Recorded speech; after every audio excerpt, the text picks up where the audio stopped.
Hello and welcome to this week's edition of Underserved, the podcast for the rest of the tech industry. I'm your host, Andrew Gelina. With me in studio this week is Jed Maczuba, Chief Technology Officer at Advisor 360. Jed, welcome to the show.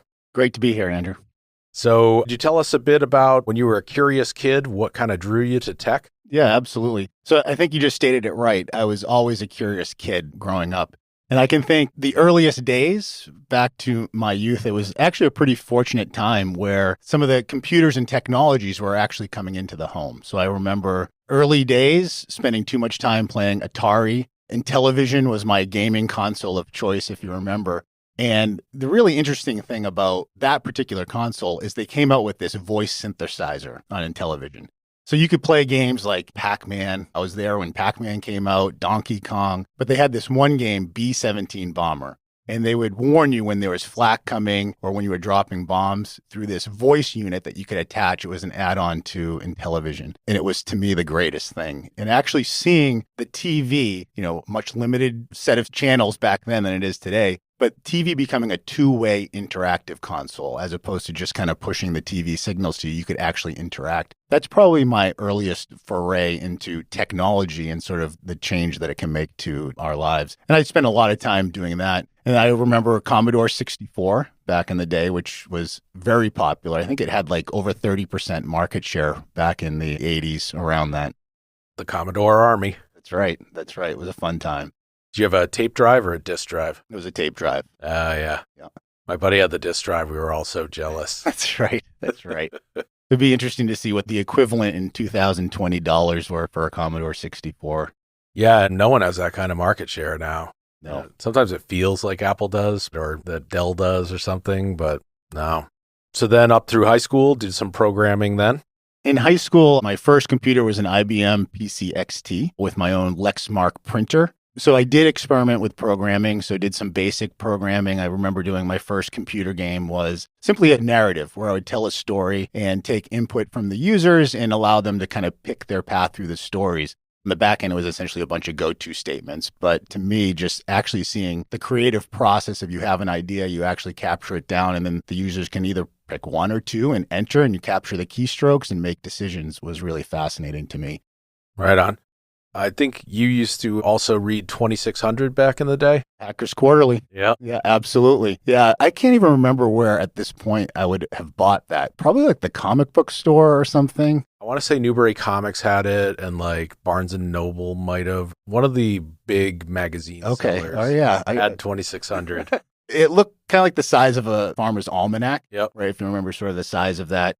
And going through that, you got the feeling that it was like this underground magazine. Of course, that's where I learned what hacking was. Mm-hmm. And I remember one particular thing. So I'm reading through it and this thing caught my attention. You could hack a telephone. And so they had this technique where you'd use a paper clip. And I don't know if you ever noticed this, but under, I think it was the 8 button or the 0 on a payphone, there's a little notch. Mm-hmm.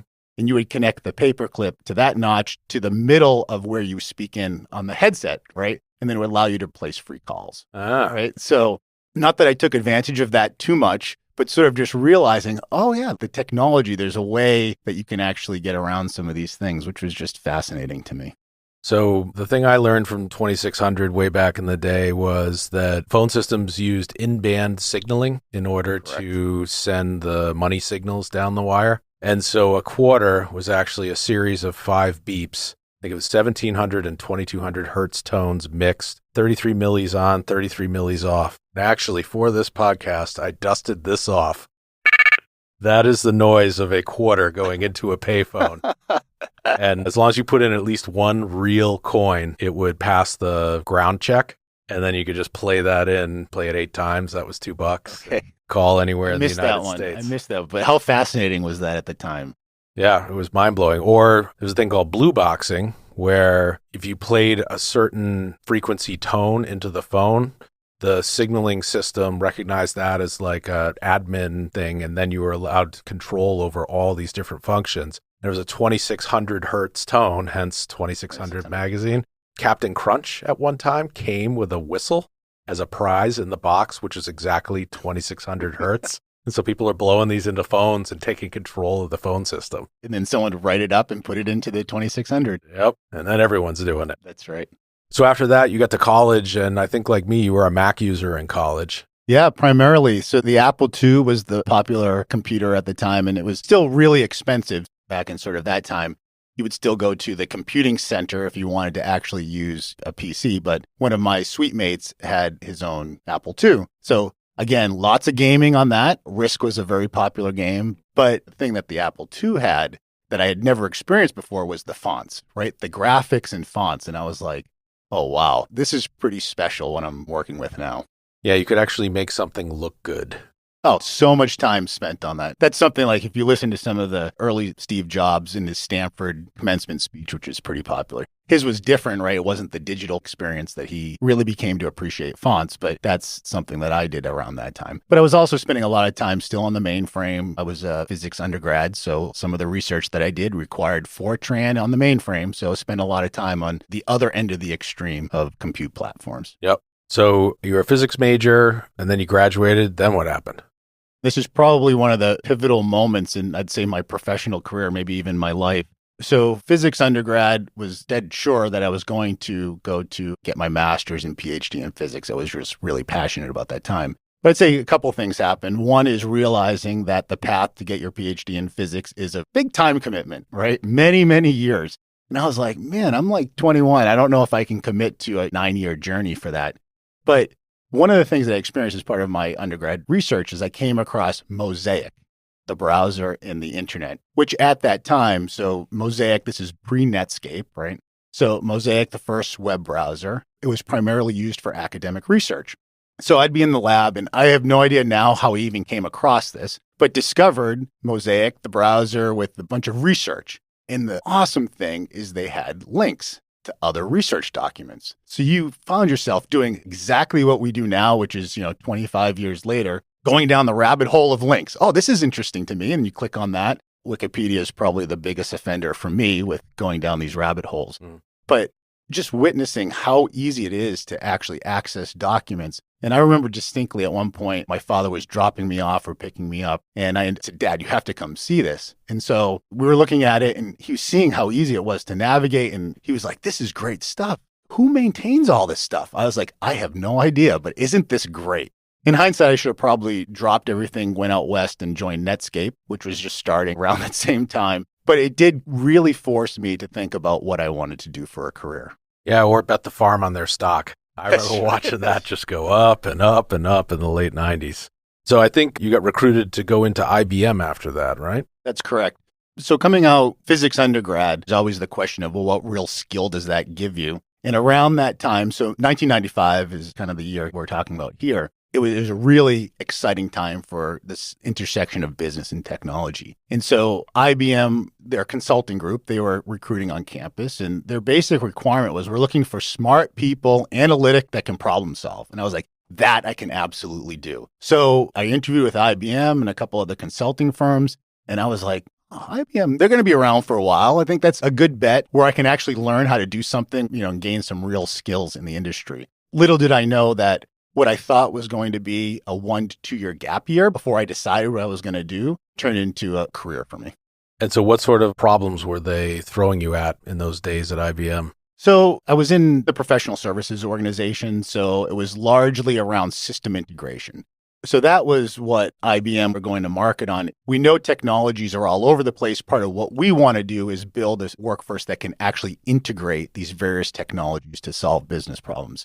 So not having any real skills at the time, they put me on projects immediately as a software developer. So I was an engineer on a particular client engagement that we're working on. Over the years, I got to experience a lot of different roles and understand really what I was good at and maybe where I wasn't so good. But the beauty was that not only was I learning how to do software development, but I was experiencing sort of the business world and how they actually use technology to do their jobs. So around that time, obviously the internet was coming out of academia into the businesses. They were starting to learn how to use these. And I remember when, at that time, the big controversy was anyone ever put credit card information on the internet. We obviously got way past that point, but I remember those discussions happening. So the internet happening, obviously we know what the browsers, what went on with that. At the time, Java had come out, right, which was an awesome technology at the time. And it was like an alternative to the C at the time. I remember leveraging on the internet AOL, right? That was kind of big in the time. MapQuest, if you remember that. Mm-hmm.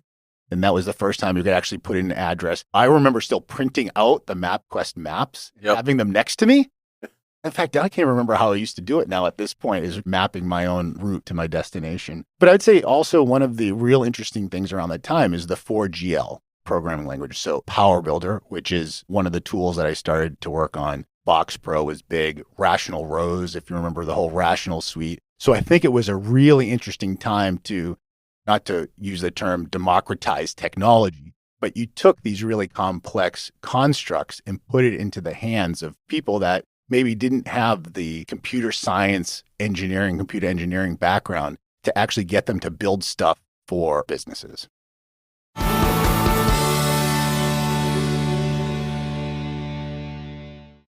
I think there was a democratization of technology then. I remember when I was in college, it was hard to get, outside of your textbooks, any sort of information on becoming a better programmer. And then I remember in the 90s, there was some bookstore in Burlington. I'll have to look up what the name of it was. Egghead. Was that what it was? I think so. I think everyone went there to like buy O'Reilly books and all the stuff that was coming out that now you could learn about how TCP/IP worked and SNMP and all these other protocols. And you could learn a new programming language pretty quickly and teach yourself C in 24 hours. That's right. And then as the internet picked up and all those links started actually having how to program and how to do software architecture, et cetera, then you didn't even have to go to the bookstore. And now anyone could literally pick this stuff up. Yeah, absolutely. Absolutely. So you gave me a flashback in the late 90s to one of the concepts then, the web mall. Like they thought there was going to be like a virtual mall of stores that you'd go into and pick through stuff. I'd say the closest thing to that now would probably be like an Amazon or a Walmart.com where you can buy a little bit of anything that they've aggregated together from hundreds of other sellers. Yeah, that's right. I forgot about that until you just mentioned. And then they came out with, you remember Second City? Mm-hmm. I forget the year of when they had these sort of virtual malls that you can walk through and shop. It was around the same sort of time. Yep. So while you were at a large company, as the .coms are going crazy, were you tempted to leave? Did you ever want to go to a startup or? Oh, all the time. I'm so glad I didn't.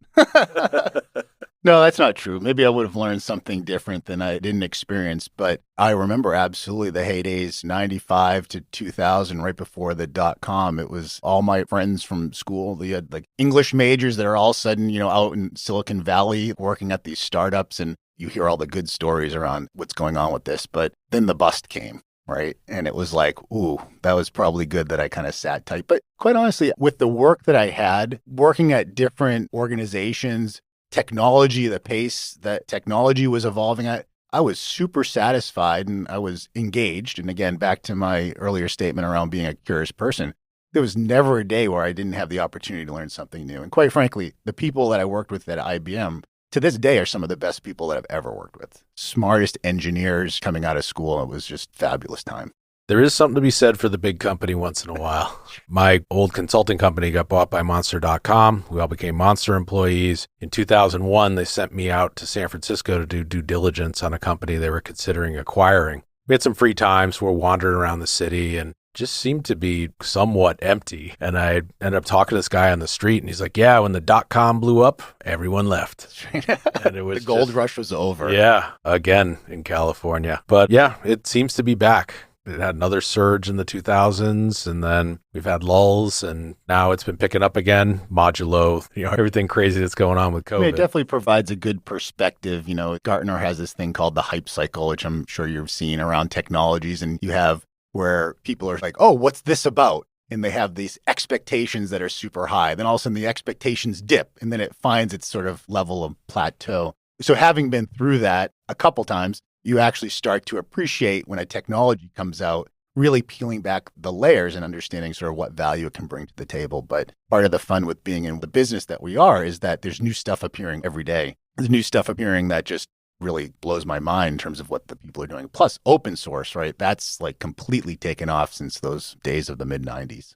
Yeah, on a previous episode of Underserved, Vikas Singhvi talked to me about how the hype cycle is necessary. because a technology needs to find enough adopters in order to get to that critical mass where it can survive and start getting more and more people interested in it.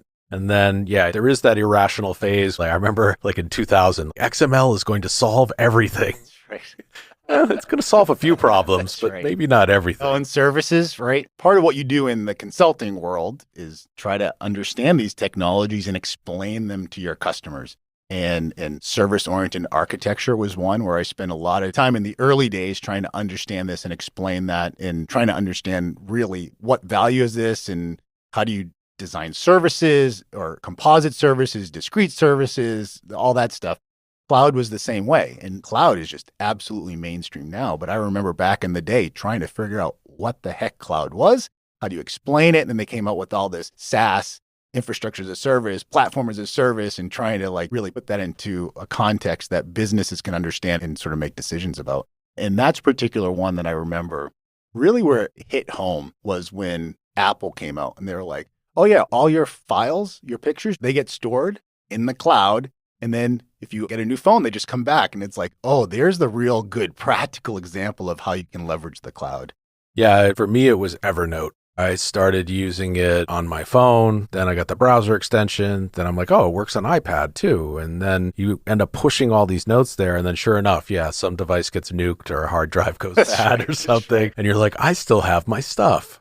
And the cloud has been there since the network has been there, but they figured out a way to kind of codify it and get everyone rah-rahing it. If you ever lost a phone, right, or a device, you panic. Oh my God, are all my contacts and calendar and pictures all synced up, right? So I don't have to lose those. So that's a great thing. It took a while, like you said, the hype cycle, trying to understand it, but it's really found an excellent place. Yeah, it seems like for storage, they're still kind of in the boom phase. I haven't seen a lot of contraction. You get the Dropbox, Google Drive, Microsoft OneDrive. Apple's got their cloud thing that they start charging you for when you stuff enough things in it. It seems like that there's no clear winner in the storage space there yet. No, absolutely. So you were at IBM, and then I think you were at Accenture after that.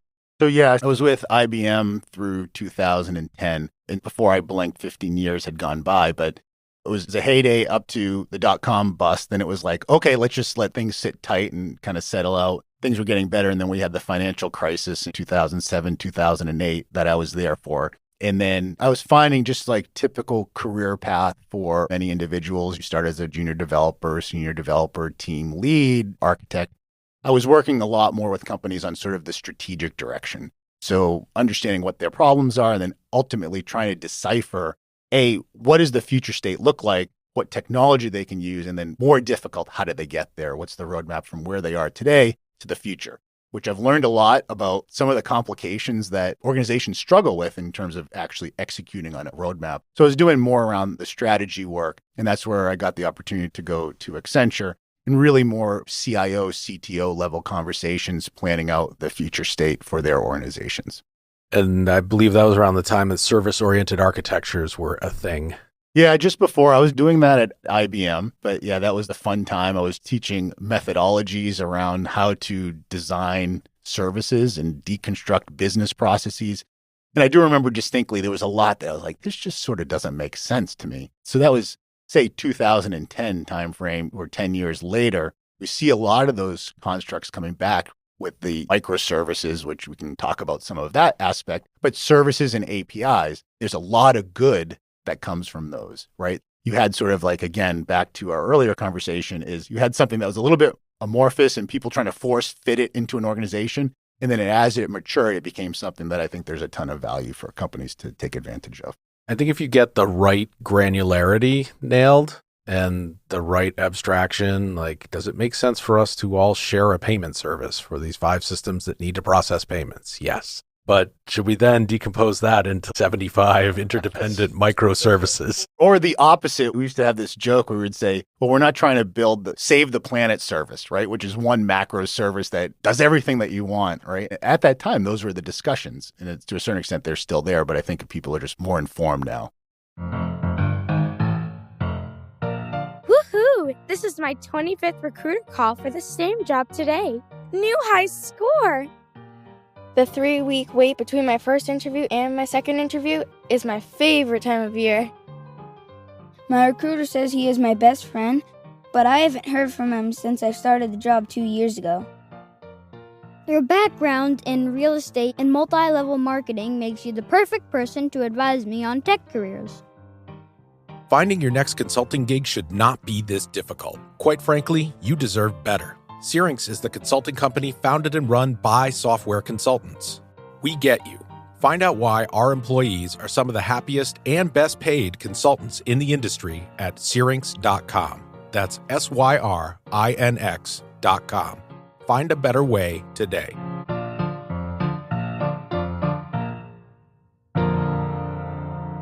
Syrinx Consulting is a proud sponsor of Underserved, the podcast for the rest of the tech industry.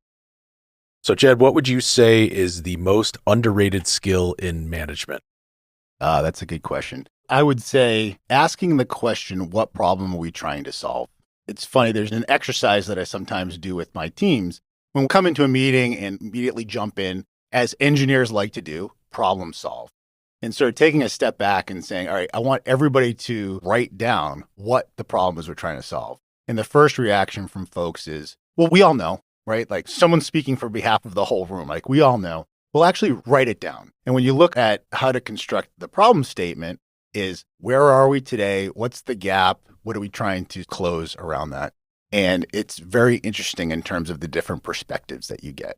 And in many times when I've asked this question, we've spent just as much time trying to figure out what actual problem we're trying to solve as we do trying to come up with a solution. So it's a pretty interesting technique that I got from one of my graduate school professors in one of my classes. And I think you had a story about a company looking to consolidate outsourcing that ran into some difficult decisions there.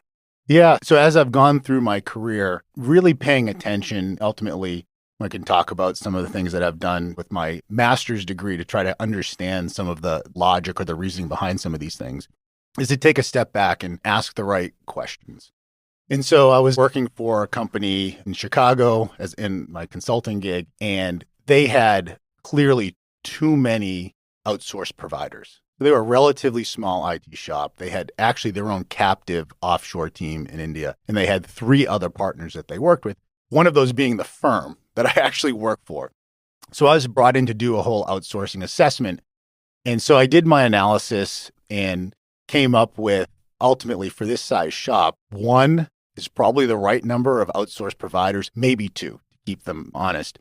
And I remember going to the partner at the time and saying, all right, the recommendation is 1 or 2. And by the way, it's not us. Like, we don't make sense. But I was so sort of nervous to go and tell the partner of Accenture that we weren't, and by the way, this isn't a plug for Accenture, right? This is like sort of a lesson learned, that we weren't one of the providers. And he was like, Jed, they're not paying us to play these games. You're here to advise them and make recommendations. And so I was like, so I can go and tell them that we don't have to be one of the providers? He's like, is that the right thing for them? I said, yes. He said, absolutely tell that. And that was so appreciated by my client, who is the CIO of this firm, that we got so much additional business around that stuff. And so one of the takeaways around this stuff is not only sort of being authentic, no matter what role that you're playing in an organization, but also being able to build relationships and understand what's in the best interest, whether it's your client in a consulting world or if you're developing a product, who your end customers and what their motivations are. You got to be someone they can trust. And sometimes the answer is, no, we don't really do that. And there's these other folks that do, and we can put you in touch and help you get going with them. And the client tends to appreciate that honesty rather than trying to bend and be something you're not.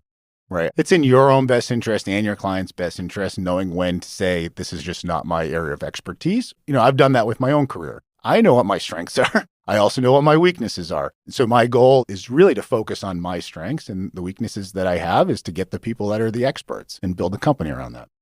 Now, it's weird because that's the opposite of early academic, right? To bring someone else in is cheating. And to have someone else write your paper for you, you'd be expelled. That's right. But in the business world, you're rewarded. That's right. That's right. Surround yourself with great people, Hire people smarter than you. That's right. Then you were at MFS for quite a while, right? So I had spent all my time, so at that point it was, let's say, 18 years or so in consulting, which I absolutely love consulting. I've worked at, I don't know, hundreds might be too many, but dozens. Yeah, dozens of different companies. And it was all financial services. So whether it's banking, insurance, capital markets, but understanding how the business is operated, and seeing the different technologies and the platform and the challenges. That's what I absolutely loved about the consulting. But one thing I really want to do for myself is take more ownership. So to me, my job is to deliver you a report and you take it and you do what you want. Yep. To me, it was kind of lacking something, right? I wanted to see this and actually see it through. And I came to realize that putting something down on paper is not that difficult, but actually seeing it through execution is really challenging. There's so many hurdles to get through, everything from selling the strategy to making assumptions that maybe were or were not correct.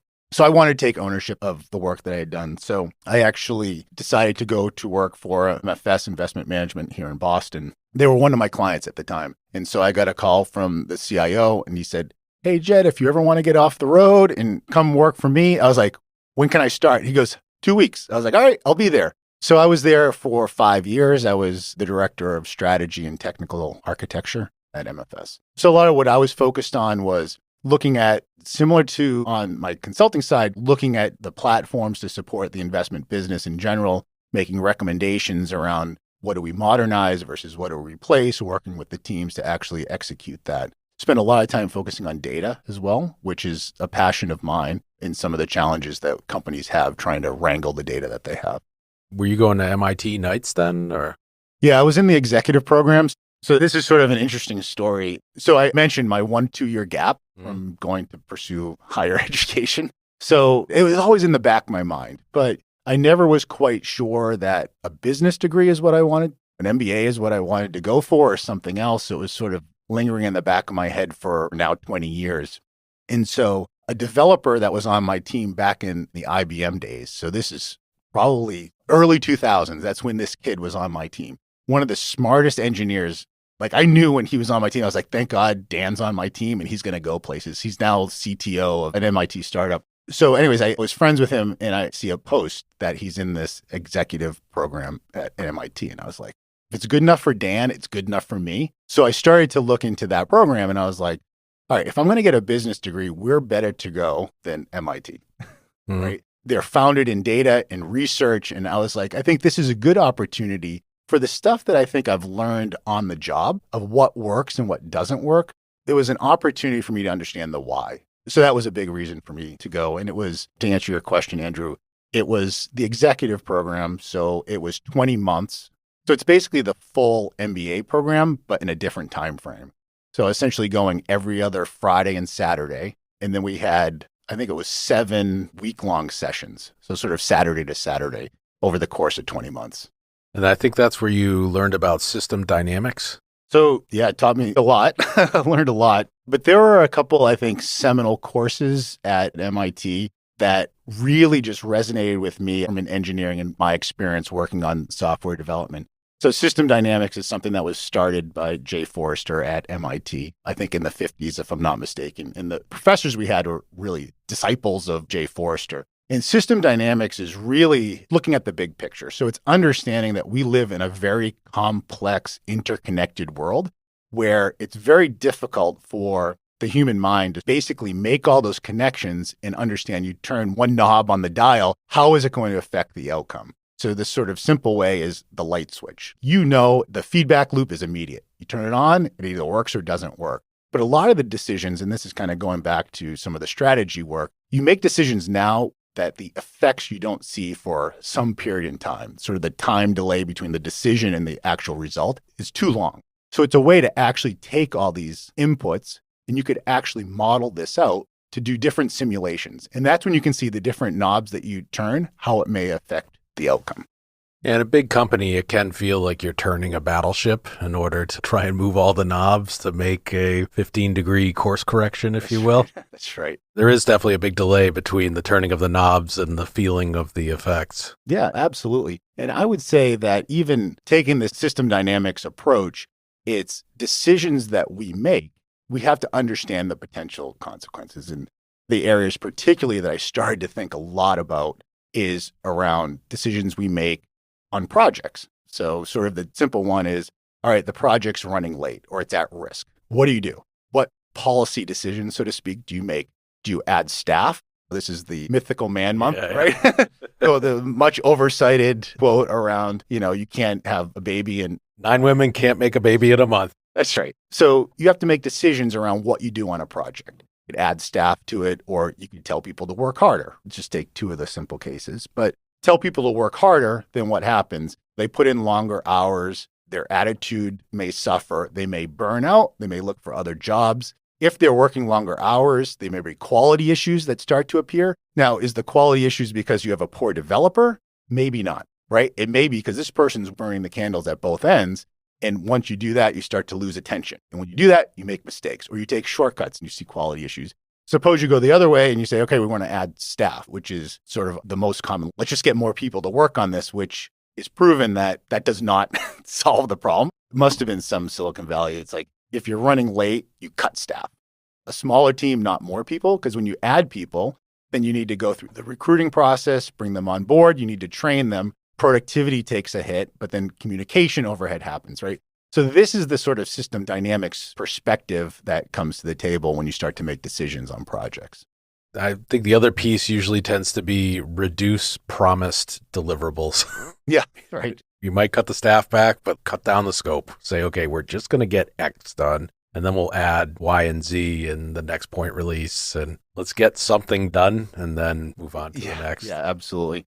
And, I have, in fact, on my LinkedIn page, I wrote a little article around the whole agile process, right? And I think all of us that are in software development know the fundamental values of the agile. But I started to poke in, like, why is that? Why does this actually help? Because for those of us that have been in the industry, we understand that whatever the statistics you want to believe, but like 90% of projects either are over budget, over schedule, or don't deliver promised features and functions. I'm like, 90%. That is such a terrible baseline. We're engineers. Can't we figure out how to solve this problem? There has to be a better way of doing this. When you look at some of the challenges, Agile, although they don't call out sort of the research behind it or the data behind it, I think they have a lot of things right in terms of like estimating. People are terrible estimators. We all want to think that we're better than we are. We have confidence. It's like optimistic. It's like, oh yeah, I think I can get that done. I'm terrible at estimating. I think I can get that done in a week. 2 weeks comes and I'm like, oh yeah, that was much more difficult. Fortunately, most of that is home projects that I do.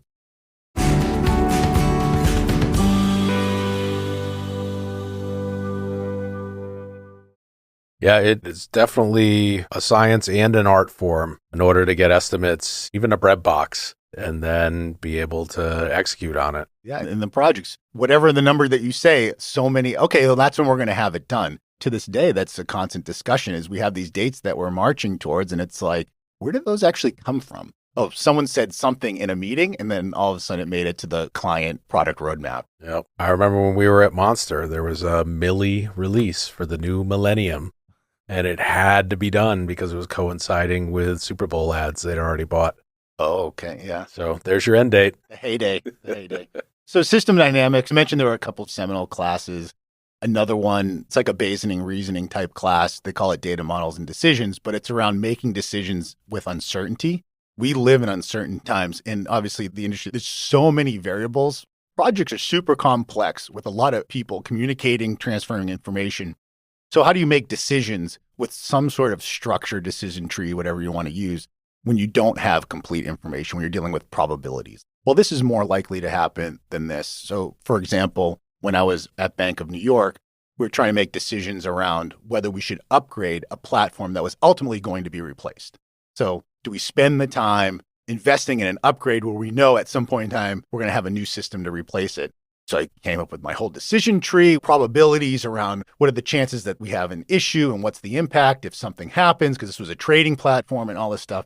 And so I came up with this whole nice flow. It was like on 11 by 14 paper, and it said, do not upgrade. The chances of us running into problems is, again, you can kind of argue whatever my assumptions I made, but it was clear. And so I presented that to the powers to be, and it was like, we're upgrading.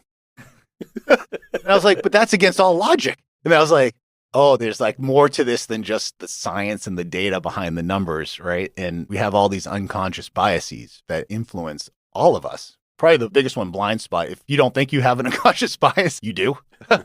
But it's sort of just understanding, because again, technology, this is part of the fun of what I do, is that at the end of the day, it's really fun with the technology. And I know engineers, we like to think and get into the nuts and bolts and how stuff works. At the end of the day, we're also trying to serve, whether it's our clients or customers. And then it gets a lot more complicated. It's not just the zeros and ones that we're dealing with. It's people, personality, biases, decision-making, all that stuff. So now you're at Advisor 360. Tell us about what they do and what your role is there. So I'm CTO, and we are a Wealthtech company. So specifically, we make software for advisors, financial advisors, for their clients, which are typically the investors, and for the broker-dealers that the advisors are associated with. So we have a unified platform that really provides a suite of applications to serve the Wealthtech business. We look at ourselves as really the union of financial services and enterprise engineering practices that we bring that to the table. Okay. So I've been there just over a year. It's a really interesting company where it's a startup, but not a startup. So we actually spun out of Commonwealth Financial Network. So this software has been developed over 20 years.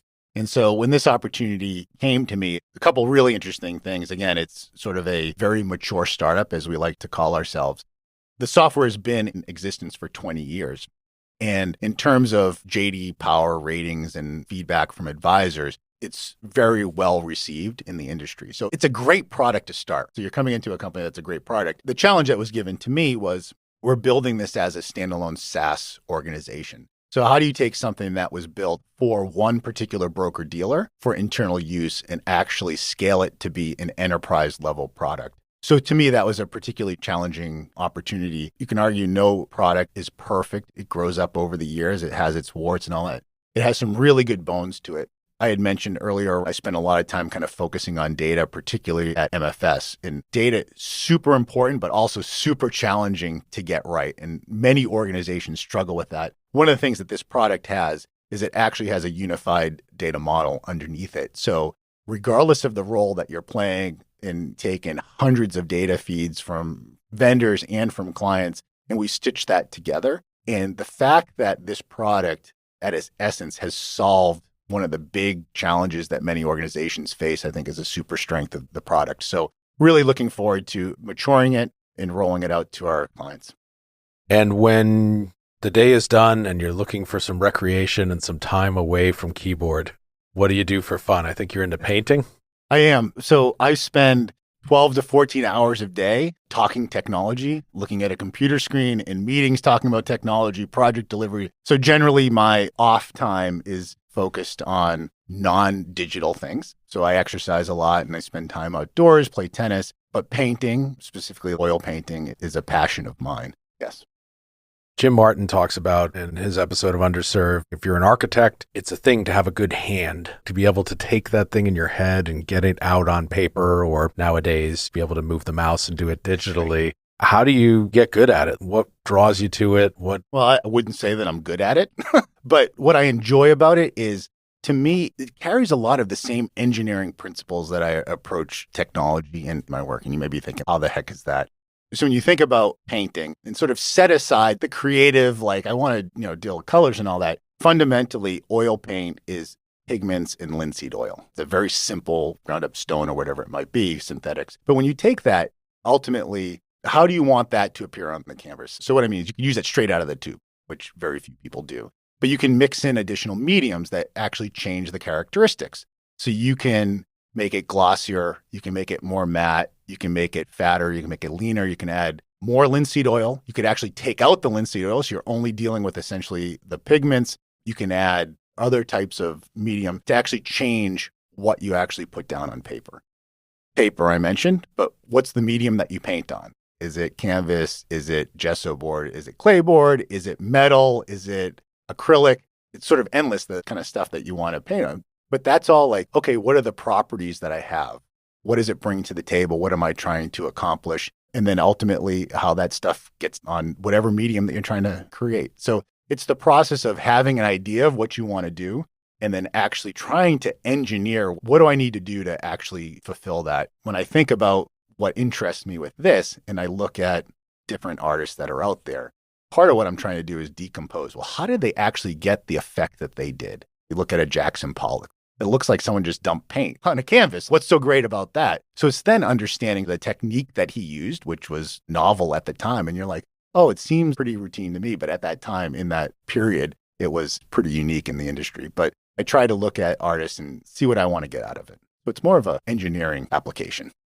I mean, I can picture myself doing that with podcasting and video and figuring it out and getting better, but I've always had such huge respect for folks who can draw and paint and play music because I just never got very good at any of those. I like to say we're all creative. I actually don't like when engineers are like, oh, I'm not a creative person. Maybe artistic creativity is one thing. Maybe that's not your thing, but you're a creative person. You're thinking about what you want to do, and whether you're typing on a keyboard or drawing pictures around architectural diagrams, you're creating. That's what a creative person does. Yeah, and I think that's why coding is somewhat personal. You're picturing a problem in your head. You're figuring out how to write it. Hopefully, you developed an elegant solution to it that other people will look at and appreciate if they are a fellow coder and not be like, this is a pile of garbage that is unmaintainable. And if you put that out there, yeah, you want other people to appreciate it and respect it and not think that, oh, this is just kind of hacked together like an off-brand Jackson Pollock. That's right. But one of the things that I'd say philosophical approach to my organization, so I have about 150 software engineers that work in the organization. They like to create. At the end of the day, they like to know, oh, I did something today that actually was able to get done and actually see work. So other things like meetings, status reports, those all need to be done. But my goal is to minimize those so that person at the end of the day can be like, you know what? I spent the time doing what really fulfills me, because that's what engineers want to do. They want to create. I had a check-in. I had a commit. It built. The unit test passed. If I can get them to do unit tests, that'd be great. Well, Jed, thank you for coming down to join us here in studio. We appreciate having you here today. Thanks for having me. And we'll talk to you all soon on the next episode of Underserved.